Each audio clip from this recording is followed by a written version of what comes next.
ওই সেনাবাহিনী যে কী করতে পারে আমার জানা আছে।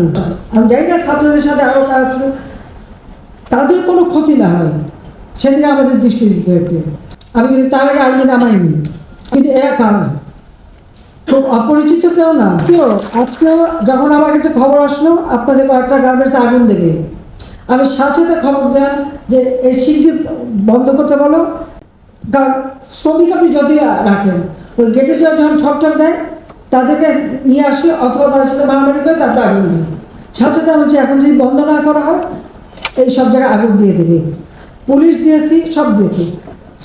এখানে সবথেকে সেন্সিটিভ হচ্ছে ছাত্র ওখানে বসা। আমি জানি না ছাত্রদের সাথে আরও কাজ ছিল, তাদের কোনো ক্ষতি না হয় সেদিকে আমাদের দৃষ্টি দিতে হয়েছে। আমরা পুলিশ আমাদের লোকবল সব কিছু দিয়ে চেষ্টা করেছি। যেদিন ছাত্ররা এই অগ্নিসংযোগ যখন শুরু হলো, জ্বালা পড়া শুরু হলো, তারা আন্দোলনকারীদের কাছ থেকে তারা বললো যে এর সঙ্গে আমরা জড়িত না, আর এটাকে আমরা কন্ডেম করি, এটা আমরা চাই না। তারা যখন সরে এসেছে আমি সেই সময় আমরা আর্মি নামিয়েছি। আমি কিন্তু তার আগে আর্মি নামাইনি। আমাদের অনেকেই বলতে চেষ্টা করে ছাত্রদের বিরুদ্ধে আর্মি নামানো। আমি রাজনীতি করে ছাত্র রাজনীতি করে এসেছি।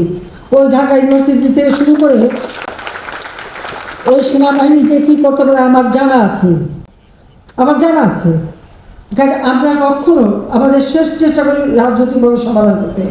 তারপর আর্মি নামাতে আমরা বাধ্য হয়েছি। আর্মি নামিয়েছি, কারফিউ দিয়েছি। এই কারফিউ ভেঙেও তো এরা সন্ত্রাস করার চেষ্টা করে যাচ্ছে, কিন্তু এরা কারা, খুব অপরিচিত কেউ না। আপনারা দেখেছেন এর সঙ্গে সমর্থন দিয়েছে বিএনপি।